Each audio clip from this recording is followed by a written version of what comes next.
Hello guys, welcome again to my YouTube channel total education.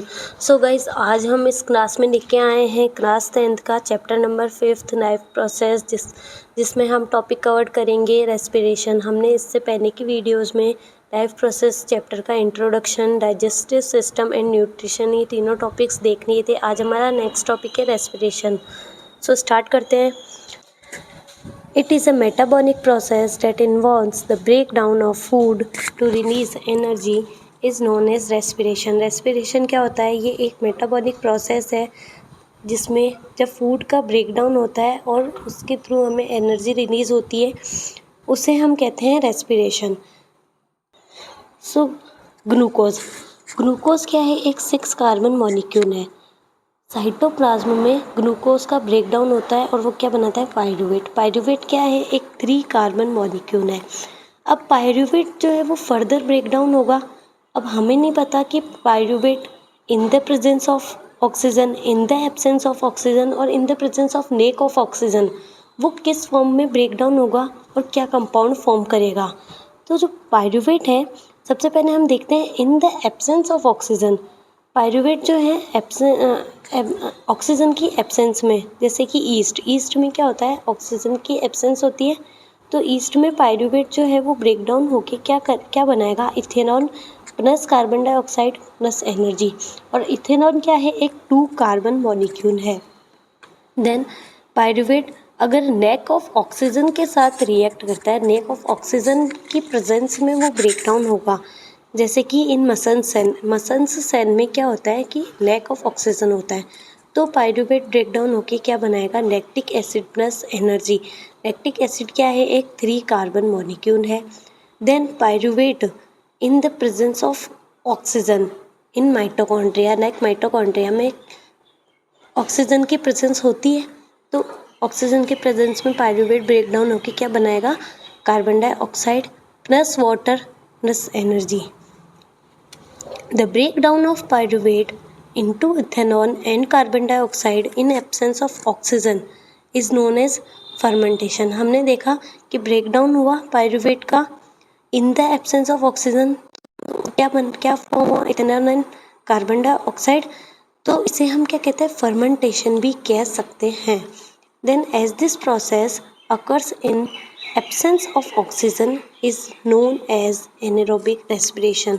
और जब ये process oxygen की एब्सेंस में हुआ तो हम इसे एनारोबिक रेस्पिरेशन भी कह सकते हैं। तो हम इस इक्वेशन को और क्या कह सकते हैं?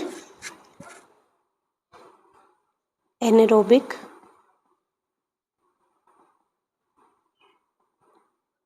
respiration. When the pyruvate is broken down into carbon dioxide and water in presence of oxygen, it is known as aerobic respiration. ऐसे ही हम जब पायरूवेट ब्रोकन डाउन हो रहा है कार्बन डाइऑक्साइड एंड वाटर में, तो हम उस प्रोसेस को क्या कहेंगे? Aerobic respiration.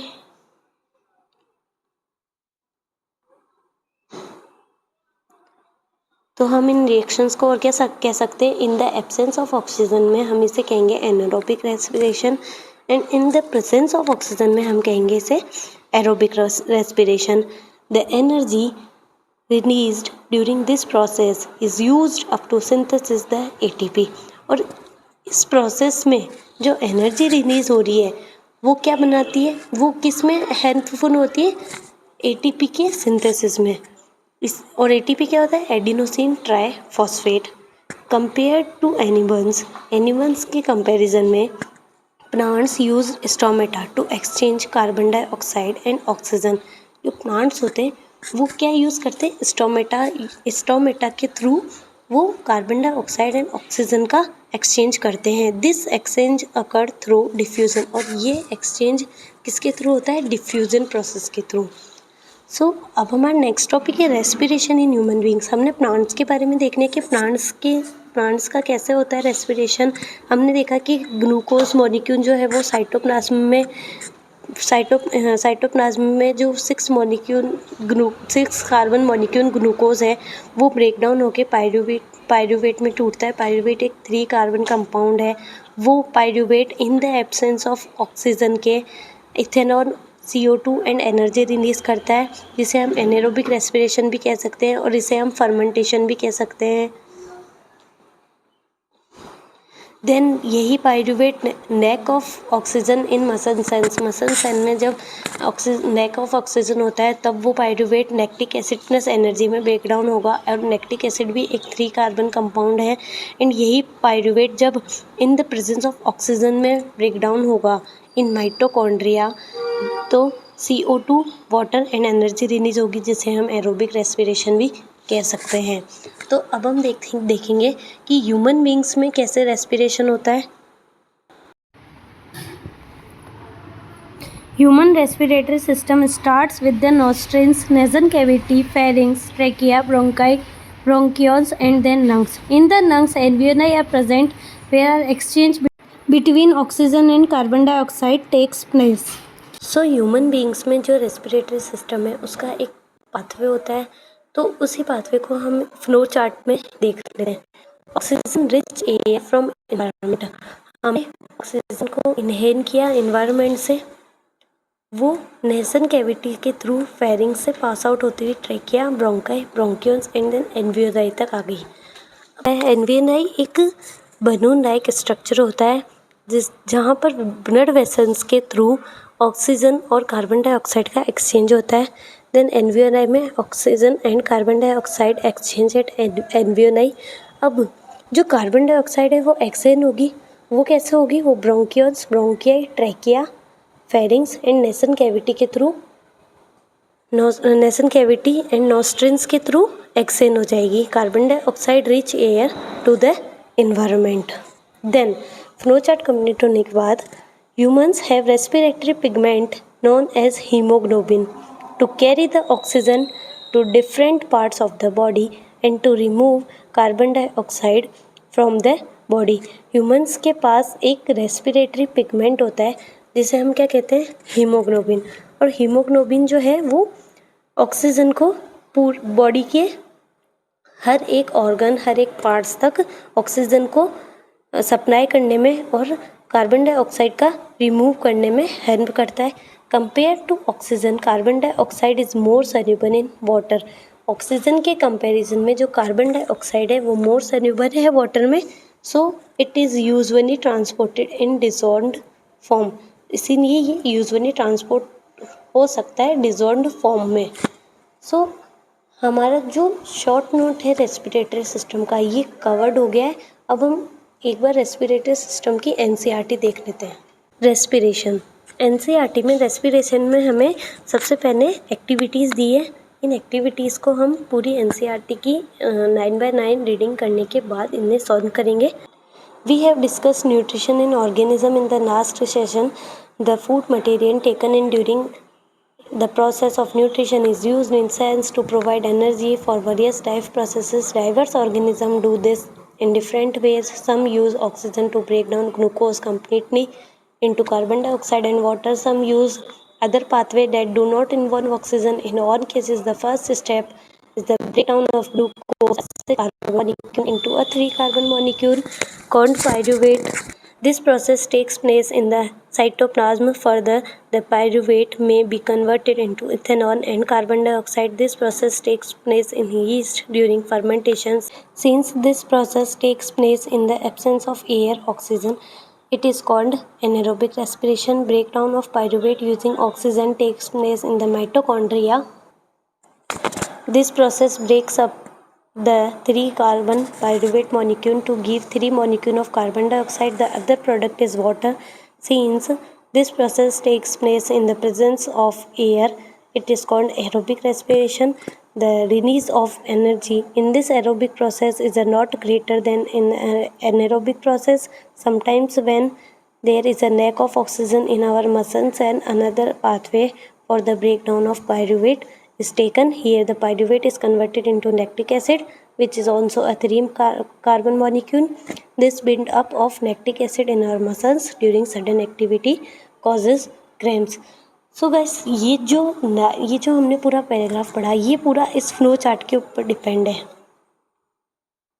इस पूरे पैराग्राफ में वही लाइन्स लिखी है जो हमने फ्लो चार्ट में देखा था हमने, फ्लो चार्ट में देखा कि कैसे ग्लूकोज साइटोप्लाज्म में ब्रेकडाउन होकर पायरुवेट प्लस एनर्जी का फॉर्मेशन करता है।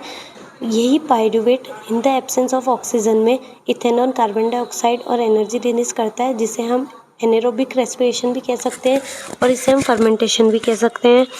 और जब पायरुवेट लैक ऑफ ऑक्सीजन होती है, जैसे मसल्स में लैक ऑफ ऑक्सीजन होती है, तब पायरुवेट ब्रेक डाउन करता है, तो वो हमें lactic acid plus energy release करता है। And pyruvate in the presence of oxygen like mitochondria carbon dioxide plus water produce करता है, जिसे हम एरोबिक रेस्पिरेशन भी कह सकते हैं। जब ये process in the presence of oxygen में होता है तो इसे हम एरोबिक रेस्पिरेशन कहते हैं। जब ये process in the absence of oxygen में होता है तो इसे हम एनारोबिक रेस्पिरेशन कहते हैं। तो ये पूरी लाइंस वही है। तो ये हमारा ये पूरा break down of glucose by various pathways flow chart covered हो गया है। Then the energy released during cellular respiration is immediately used to synthesize a molecule called ATP, which is used to fuel all other activities in the cell. In this process, ATP is broken down, giving rise to a fixed amount of energy, which can drive the endothermic reaction takes place in the cell. So जब इन सब process में energy release होती है तो वो energy जो है वो किस में यूज होती है? एटीपी के सिंथेसिस में। और एटीपी क्या होता है? एटीपी एक फ्यूल के रूप में यूज होता है, किसमें? सेल्स में। Since the aerobic respiration pathway depends on oxygen, aerobic organism need to ensure that there is sufficient intake of oxygen. We have seen that plants exchange gases through stomata, and the large intercellular spaces ensure that all cells are in contact with air, carbon dioxide and oxygen and exchanged by diffusion here. So aerobic respiration, इससे हमें ये पता चलता है कि जो aerobic respiration है वो टोटली डिपेंड है ऑक्सीजन पर। और जो एरोबिक ऑर्गेनिजम्स होते हैं उन्हें सफिशिएंट ऑक्सीजन की नीड होती है। और जो प्लांट्स में जो है वो प्लांट्स में एक्सचेंज ऑफ गैसेस किसके थ्रू होता है? स्टोमेटा के थ्रू। और स्टोमेटा जो है वहाँ पर इंश्योर होता है कि जो इंटरसेल्युलर स्पेस है वो पूरा कांटेक्ट में हो, किसके? एयर के और कार्बन डाइऑक्साइड के एंड ऑक्सीजन के। और प्लांट्स में स्टोमेटा के थ्रू जो एक्सचेंज होता है गैसेस का वो किसके थ्रू होता है? डिफ्यूजन मेथड के through. They can go sense or away from them and out into the air. The direction of diffusion depends upon the environmental condition and the requirement of the plant. जो direction होता है diffusion का वो किस पे depend करता है? Environmental conditions पे, इन प्लांट की रिक्वायरमेंट पे। At night when there is no photosynthesis occurring, night में जब फोटोसिंथेसिस नहीं हो पाती है, CO2 elimination is the major exchange activity going on during the day. CO2 generate during respiration is used for photosynthesis, hence there is no CO2 release, instead oxygen release in the major event at this time. So night में क्या होता है? Night में जो plants होते हैं वो photosynthesis नहीं कर पाते हैं, एंड इसलिए वो डे टाइम पर जब CO2 जनरेट करते हैं, जो प्लांट्स होते हैं वो डे टाइम पे CO2 का जनरेट करते हैं by the process of photosynthesis. Animals have evolved different organs for the uptake of oxygen from the environment and for getting rid of the carbon dioxide produced. Terrestrial animals can breathe the oxygen in the atmosphere, but animals that live in water need to use the oxygen dissolved in water. Terrestrial animals क्या होते हैं? वो breathe करते हैं atmosphere से जो oxygen होती है वो उन्हें इनटेक करते हैं। जो टेरेस्ट्रियल एनिमल्स होते हैं उनको एटमॉस्फेरिक ऑक्सीजन की नीड होती है, बट जो ऑर्गेनिजम्स, जो एनिमल्स वाटर में सरवाइव करते हैं उन्हें ऑक्सीजन की नीड किस फॉर्म में होती है? डिजॉल्व फॉर्म में।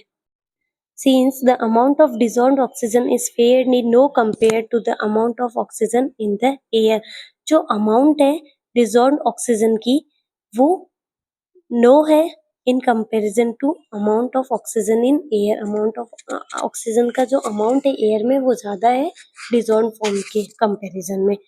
The rate of breathing aquatic organism is much faster than that seen in terrestrial organism. और जो ब्रीथिंग रेट है एक्वेटिक ऑर्गेनिज्म की वो फास्टर है किसके कंपैरिजन में? टेरेस्ट्रियल ऑर्गेनिजम्स के कंपैरिजन में।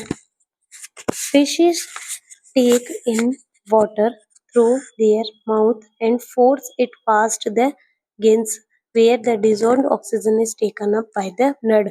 इसीलिए जो फिशेज है, जो फिश होती है वो माउथ से वाटर का इंटेक करती है और फिर अपने उनके गिल्स के थ्रू उनको उनकी बॉडी को ऑक्सीजन की जो सफिशिएंसी है वो पूरी होती है। Terrestrial organisms use the oxygen in the atmosphere for respiration. जो टेरेस्ट्रियल ऑर्गेनिज्म होते हैं वो एटमोसफेयर से ऑक्सीजन यूज करते हैं किसके लिए?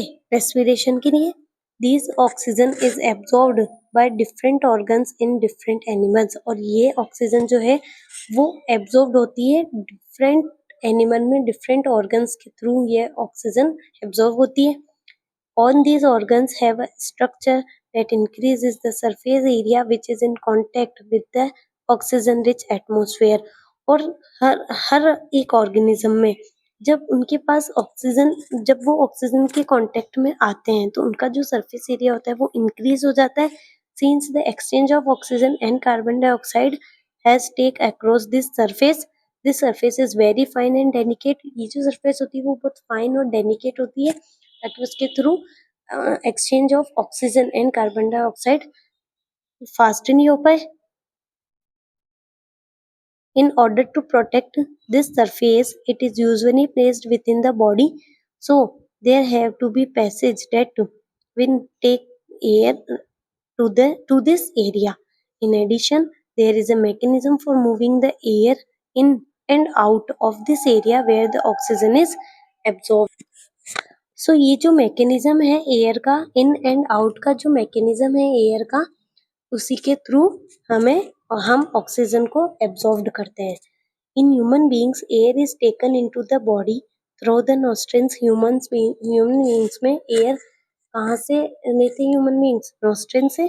The air passing through the nostrils is filtered by the fine hairs that line the passage. और जो एयर है वो कहाँ से पास होती है? नॉस्ट्रिल्स के थ्रू वो पास होती है फिल्टर्ड होके। फिल्टर्ड किसके थ्रू होती है? वो फाइन हेयर्स के through. The passage is also lined with mucus which helps in this process। From here the air passes through the throat and into the lungs। हमने जो पाथवे पढ़ा था कि रेस्पिरेटरी पाथवे क्या था हमारा? नॉस्ट्रिल्स, लिसन cavity, pharynx, trachea,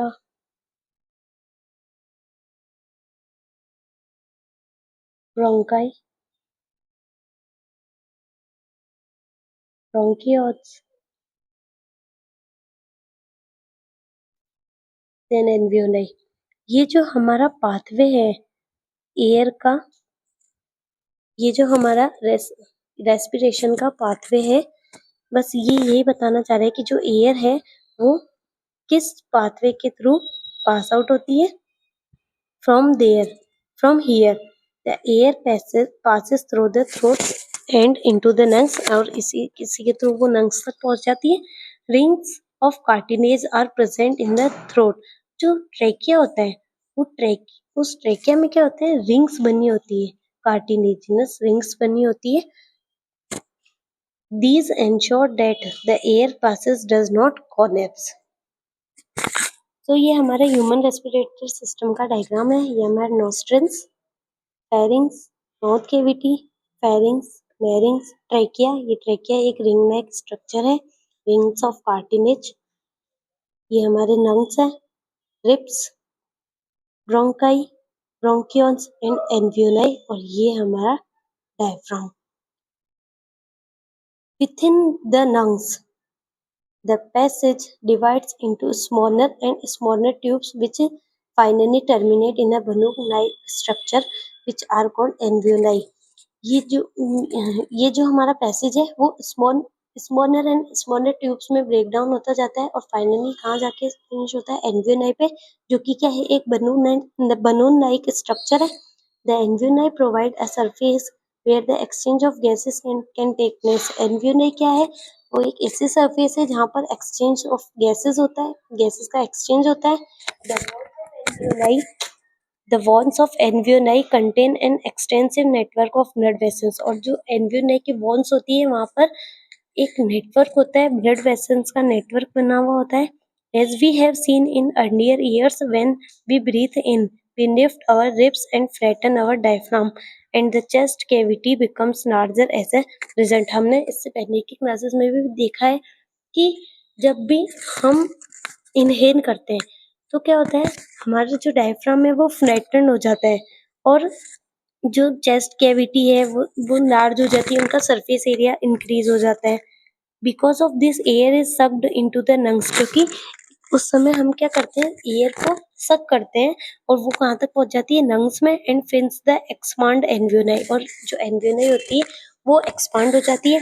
the blood brings carbon dioxide from the rest of the body for release into the alveoli, and the oxygen in the alveolar air is taken up by the blood in the alveolar blood vessels to be transported to all the cells in the body। और हमने अभी देखा ही था कि जो blood vessels होती है उनके थ्रू जो ऑक्सीजन एंड कार्बन डाइऑक्साइड होता है उनका एक्सचेंज होता है।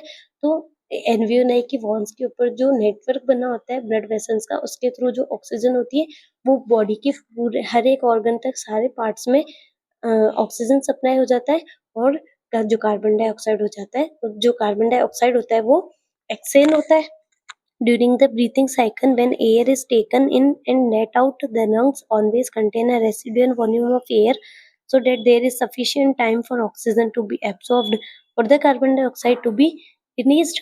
When the body size of animals is large, the diffusion pressure alone cannot take care of oxygen delivery to all parts of the body. Instead, the respiratory pigments take up oxygen from the air in the lungs and carry it to tissues which are deficient in oxygen before releasing it। Human beings, the respiratory pigment is hemoglobin, which has a very high affinity for oxygen। This pigment is present in the red blood corpuscles। Carbon dioxide is more soluble in water than oxygen is, and hence is mostly transported in the dissolved form in our blood। हमने देखा था कि human beings जो होते हैं उनके अंदर एक रेस्पिरेटरी पिगमेंट होता है जिसे हम हीमोग्लोबिन कहते हैं। हीमोग्लोबिन एक रेस्पिरेटरी पिगमेंट है, उसके थ्रू हमारी बॉडी में ऑक्सीजन का सप्लाई होता है और कार्बन डाइऑक्साइड का एक्सेल होता है।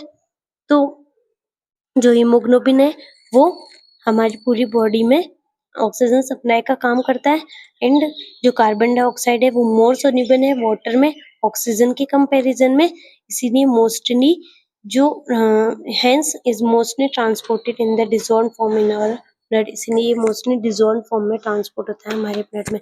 सो गाइस, हमने रेस्पिरेशन जो टॉपिक है वो पूरा कवर कर लिया। अब जैसे कि हमने वीडियो के स्टार्टिंग में कहा था, एनसीईआरटी के स्टार्टिंग में कहा था कि हम जो एक्टिविटी है उसको लास्ट में कवर करेंगे, तो हम एक्टिविटी देख लेते हैं। सो एक्टिविटी 5.4 हमें क्या कहना चाह रही है कि हमें 2 टेस्ट ट्यूब लेने हैं। उस टेस्ट ट्यूब में हमें फ्रेशली प्रिपेयर्ड लाइम वाटर डालना है। अब एक टेस्ट ट्यूब में हमें माउथ के थ्रू एयर ब्लो करनी है और एक टेस्ट ट्यूब में हमें पिचकारी या किसी भी सिरिंज के थ्रू एयर ब्लो करनी है। और हमें जो एक्टिविटी में पहला क्वेश्चन है वो क्या पूछा गया है कि कितने टाइम में उस लाइम वाटर में हमें मिल्कीनेस दिखाई देगी। जब हम माउथ के थ्रू टेस्ट ट्यूब में एयर को ब्लो करेंगे तो क्या होगा, कुछ ही सेकंड में हमें उस टेस्ट ट्यूब में मिल्कीनेस अपीयर होने लग जाएगी। और जो सेकंड क्वेश्चन है हमारा कि जो पिचकारी से के थ्रू जब हम उसमें एयर का ब्लो करेंगे तो उसमें कितना टाइम लगेगा, तो वो थोड़ा सा टाइम लेगी। It takes much time to turn the lime water milky. वो माउथ के कंपैरिजन में थोड़ा सा ज़्यादा टाइम लेगी मिल्कीनेस प्रोड्यूस करने में। देन हमारा सेकंड क्वेश्चन क्या है, note how long it takes for this lime water to turn milky. ये तो हो गया कि कितने टाइम में जो नाइम वाटर है वो मिल्की में टर्न होगा।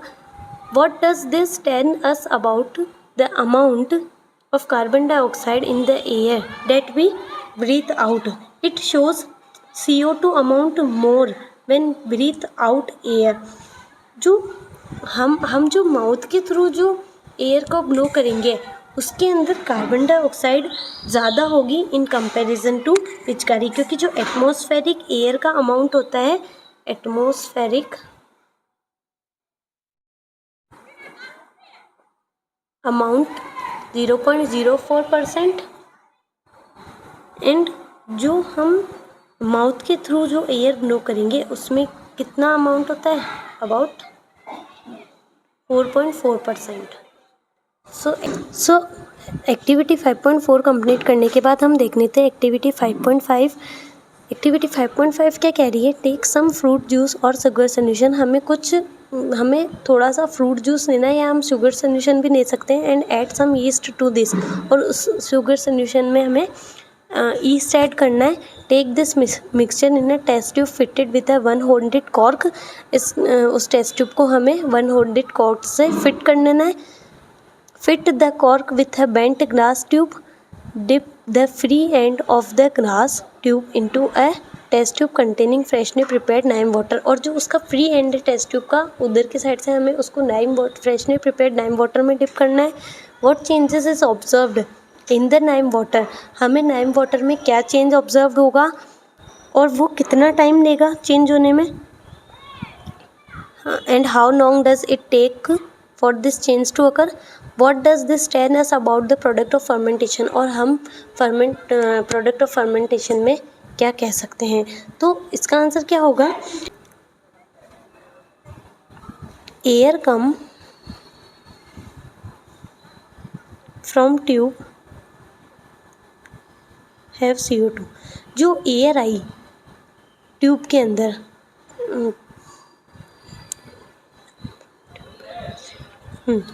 ट्यूब के अंदर जो एयर आई उसमें क्या था? CO2। उस CO2 की वजह से क्या हुआ? जो नाइम वाटर था वो किस में कन्वर्ट हो गया? मिल्कीनेस उसमें अपीयर हुई।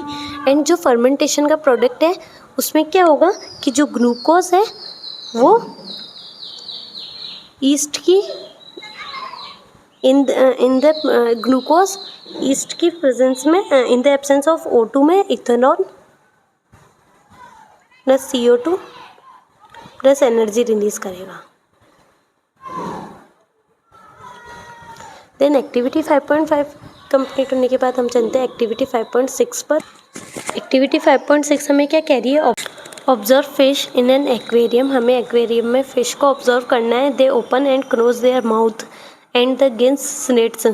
वो अपने माउथ को उनका जो माउथ है और गिन स्लिट्स है वो ओपन एंड क्लोज होता है। Behind there eyes also open and close. Are the timing of the opening and closing of the mouth and गिन slits coordinate in some manner? क्या उनका माउथ और गिन स्लिट्स जो है उनकी टाइमिंग कोऑर्डिनेट करती है? तो इसका आंसर क्या होगा? Yes. During breathing fish open and close their mouth and गिन्स in coordinated manner and timing. Then next question क्या है? Count the number of times the fish opens and close its mouth in a minute. क्या हम 1 minute में fish कितनी बार अपने mouth को open and close करती है? क्या हम उसका नंबर काउंट कर सकते हैं? इसका आंसर क्या हो जाएगा? It is varied for type and size of fish. जैसे कि एग्जाम्पल हो गया गोल्ड फिश। जो गोल्ड फिश होती है वो 1 मिनट में 100 टाइम्स माउथ को ओपन एंड क्लोज करती है एंड ब्रीथ करती है। सर देन थर्ड क्वेश्चन है compare this to the number of times you breathe in and out in a minute. क्या हम फिशेस का कंपैरिजन कर सकते हैं ब्रीथ में? तो जो अमाउंट ऑफ ऑक्सीजन होती है वो डिज़ोल्व्ड वाटर में डिज़ोल्व्ड फॉर्म में होती है, इसलिए वो कम होती है एटमॉस्फेरिक के कंपैरिजन में। इसीलिए जो फ़िश है उनका जो ब्रीथिंग रेट होता है वो फास्टर होता है देन टेरेस्ट्रियल ऑर्गेनिजम्स के कंपैरिजन में। सो हमारी एक्टिविटी 5.6 भी कंप्लीट हो गई है। सो गाइज इन एक्टिविटीज़ के साथ आज का हमारा जो रेस्पिरेशन टॉपिक है वो भी फिनिश हो गया है। हम नेक्स्ट क्लास में नेक्स्ट टॉपिक कवर करेंगे। अगर आपको मेरी वीडियो पसंद आई हो तो आप वीडियो को शेयर कर देना, लाइक कर देना एंड चैनल को सब्सक्राइब ज़रूर कर देना। Thank you for watching.